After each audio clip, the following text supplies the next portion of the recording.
Hello. So welcome to my first live, all about a subject which I am so passionate about, which is journaling. So my name's Lisa. I'm the Mummy Whisperer, and I help. Well, my passion is helping mums to enjoy being a mum more, because there's nothing worse than not enjoying it, frankly. Now, the reason I'm so passionate about journaling, anyone who knows me knows that I've been in the healing and personal development and coaching business for nearly 20 years. It's a very long time. I've learned a lot of healing techniques. I've studied a lot of stuff, and tons of it is really wonderful. But there's one thing that has made a massive difference to me over the past couple of years when I really need it, and it's at the core of absolutely everything I've done. So I've done some really powerful things over the past couple of years, much of which I actually kind of share with you. None of it would work so well without journaling. So it's helped me, let's think, what's it helped me do? It's helped me improve my health tenfold. You know that I was very ill with Lyme disease, and I'm now well on my way to the road to recovery. I can see myself being completely symptom-free within the next year. And a large percentage of that was journaling. Partially because actually I needed to pace, which I was rubbish at, and I needed to know what did and didn't work. And if you don't monitor it, you just don't know. I also found, just like Julia Cameron in The Artist's Way, she talks about, getting stuff out of your head. She does it in the morning pages. I actually do my journaling at night generally. But I found that it calmed stresses, anxieties, and worries. I am a working mum with my own business, plus a coaching business, 2 young kids, not 100% health, and it helped me work out what was going on in my head. We often ignore all that stuff, it just kind of sits there in the background. And so it really helped me get a handle on that. And it helped. So then when you've done that, it helps you give perspective because you step back. So I'm going to teach you my process, and it's part of the process that I've found, to be honest, that has really helped me to get that perspective. Then the next thing was, once that happened, was focusing on what I did want, the life I do want, and creating that and getting real focus on that and achieving change. And journaling has been a huge part of big changes to me.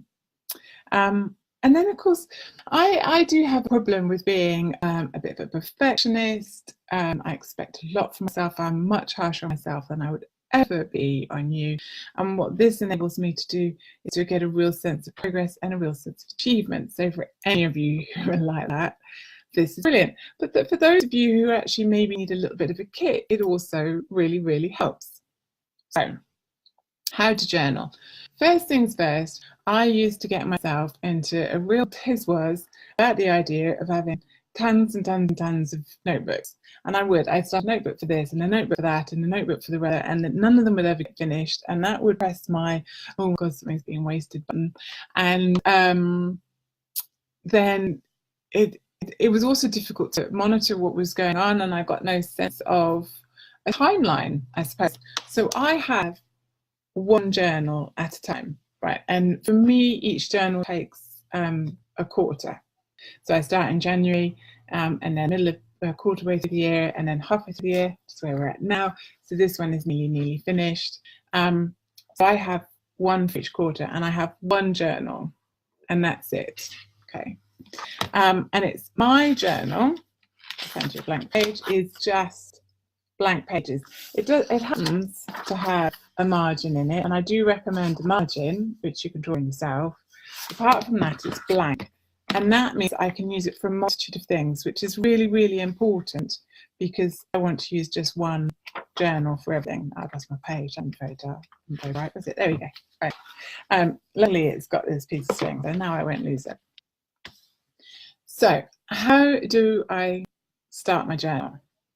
So every 3 months or a year. I do it more, it's a more complete process at the beginning of the year. The first thing I do is I write my goals for the next 3 months for my health and happiness, for my family and home, and for my work. So if I show you the sorts of things it will look like, right on the front page, I have my words for the year, and maybe any like real strong affirmations I want to focus on. And then I will write out my health, home, and then I've got 2 parts to my work, obviously, because I've got my salon, and then I've got the Mummy Whisperer. So I write down the goals, and then I come back, which I'm about to do, and I tick off things as I achieve them. And I also have a much bigger one for the year, which at the moment has lots and lots and lots and lots of ticks on it. The other thing I do is, I teach in my free course, Time for Change, I teach about the Wheel of Life. So I will look at my Wheel of Life and I will mark things out. And then because I've been looking at it for a while, I mark the progress as to where I was and where I'm getting to. So it gets me a real sense of that kind of progress every 3 months as to where I've managed to do. I will write, and it means I know where I'm starting. You have to know where you're starting from, basically. And then I write a plan. At the beginning of the year, I actually wrote like quite a structured one for each month as to kind of what I thought I'd most likely be doing, because you can kind of guess, especially with the salon, as to what happens each year. The next thing that's really, really important, I should probably write this up for you, shouldn't I, is writing up my ideal week. Now, I sometimes redo it again. It's really, I keep doing it because I keep fine-tuning it, and that's what's focusing me on actually where I want to be, how I actually want to feel, during my weeks. So I've got a plan for what's coming up, but I also have this sense of my ideal week and what do I want it to look like. I record what I already know are blocks that maybe I know I've got going on. For any of you on my Happier Mums Use the Law of Attraction course, it's one of the key things I talk about at the end of the course is the mental and emotional blocks, those thought processes that get in the way and stop us from achieving what we'd love to achieve. So I'll write those down, not loads of them. I find it much better to focus on a couple and really kind of work hard on them and get them resolved. At the beginning of the year, I might I've written a ton, but for each quarter, I just want to work on a few. Then actually also one of the things is often when we're in a tight spot, we forget what's available to us. So I actually write a list of what resources I haven't yet tapped into. So maybe there's a book I haven't read, which would actually be really helpful, but I haven't had a chance to read it yet. Maybe there's an online course that I've bought and I haven't actually managed. I am a bit of a course freak, so I've got a few too many. So maybe there's a course I still need to make my way through. Maybe there's a Facebook group that I could get a lot more from than I'm currently making time for. So I write those down just to remind me that I actually need reminding of those things. Now, the other thing about a journal is the concept of a diary. When I first started, I had a whole page for each day. And so my journals were much more diary than they were the other stuff that I use it for now. As it progressed, it was more about kind of what I want to talk about, the kind of the other stuff that I did. So it became more of just half a page for each day, and that seemed enough. What I do in the margin is there's a few things that I really wanted to track. Initially, it was mainly health things. So did I go to Pilates? Did I manage to walk the dog? What different things did I actually manage to do? So I used to track those in the margin. Maybe there was something really, really exciting that happened. So I would put so for example, we just expanded and launched the expansion in the salon. So obviously I write launch, when kids do a show, I'd write that in the margin. So it went from being a page each to half a page each down to now actually my my days, if I can find one. See, actually, I'm just about to fill this one in. That one's not there. Hold on. It's very squashed, and it's pretty much 1 week to 2 pages. That's my diary, and I'm just keeping track of key things, key thoughts, how I've been feeling, just stuff like that. So how I see some people have joined. Yeah, Kat, you might want to catch up and see the other bit. Hopefully it makes sense without the other bits so far. Right, so that's the diary part, which was really important because initially I was learning to pace and monitor my health. Now it's less so. Now I use it much more for ideas, notes. So if I read something really, really helpful, or if I read something very inspirational, then I make notes in here. So it gives me that timeline of when I looked at it. I find that the problem is that those of us who are interested in these things is we can watch or read a pile of stuff, but we don't really integrate it. So I'll make notes on it, and then obviously also at the end of the quarter I'll have another look through, and that way I feel that it really kind of beds in and I actually really start to use it. There are a ton of amazing people on YouTube with hugely useful information. There's some wonderful meditations, but if I haven't written down what I gained from it, then it's kind of lost. It's a shame. It's a bit like, you know, if you ever, any of those of you who do readings or, you know, pull the odd card for information, I would write that down so I can keep track of you know, what my own guidance or intuition has suggested to me. Otherwise, well, God, I'm a busy mum with a memory of a goldfish. It could just disappear off, and it would be a real shame. You lose it. So lots and lots of notes.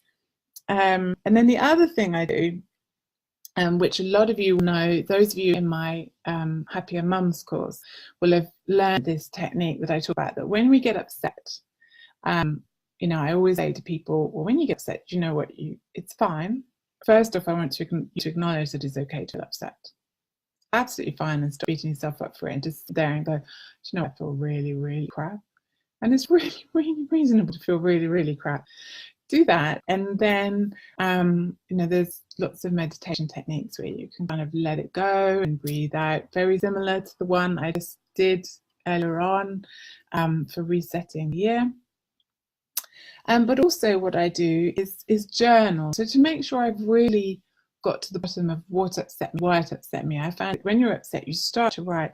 And if you just keep writing and keep writing, you'll get to the real crux of it, because normally it's not that tiny little thing that just happened to actually really upset you. Normally it's something from, you know, a while ago and a while ago. So there's like a pattern, and you can see the sense to it. You can see the past to it, you know, and that might highlight something that you actually need to look at that keeps repeating, or it just might mean that you're looking at it and go, oh, actually that wasn't quite as bad as I thought it was.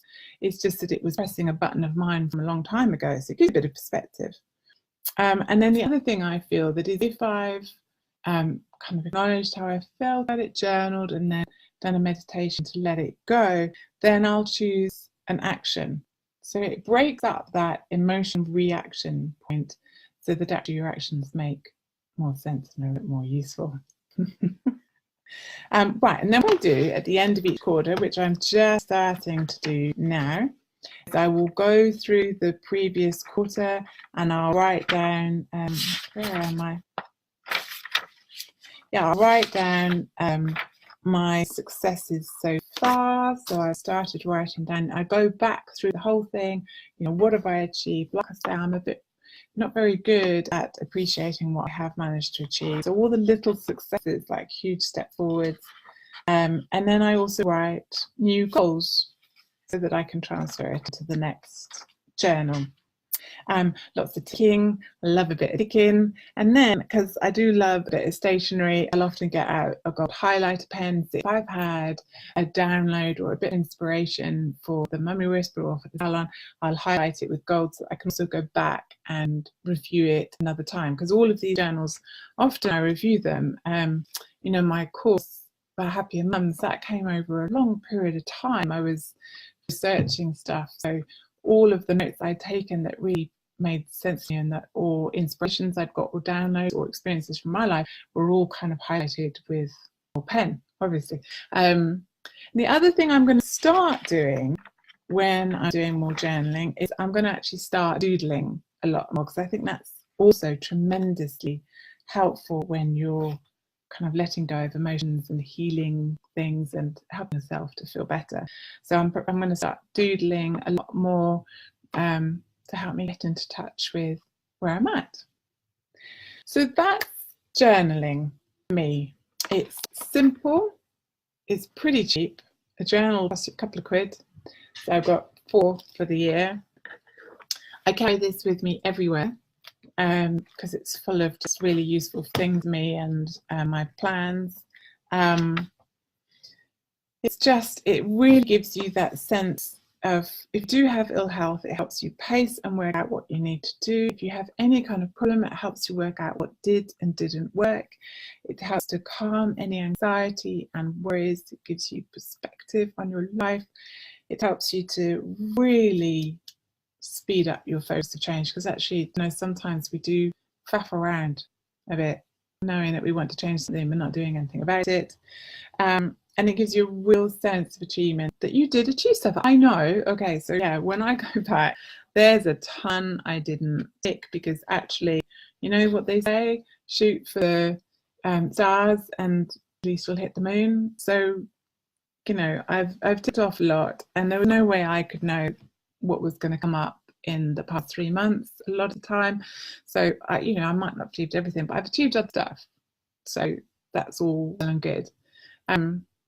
So there we go. I am extremely passionate about journaling. I know that there are also, some other personal development people who are very, very passionate about it. Yes, there are other techniques that I use, like meditation, nutrition, exercise, also different healing techniques that I use. But for me, they wouldn't work as well. They wouldn't bed in as well. They wouldn't integrate well. And I wouldn't make the most of all of that investment I make in myself without a journal. So if you've got a journal and you've never used it, or if you've never journaled and you really want to make this next 6 months count, please go get yourself a plain old notebook and start. I can't tell you how much better everything has been for me, especially in my health, which was so scary at one point. Please go get a journal. Just try it out and see what you think. Let me know if you've got any questions. Come into my free Facebook group, Create Your Dream Life with the Mummy Whisperer. Guys, welcome as well. No problem with that. And non-mums as well. There's plenty of people in there who aren't. And let me know and ask any questions if you struggle, if you don't quite make it. Remember, the key thing is to make it work for you. This is how it works for me. And for me, it can't be a heavy, pressurized thing. So make it work for you. All right? Remember, you deserve your dream life. Everybody deserves to be happy, healthy, and wealthy, especially you. Take care. Bye-bye.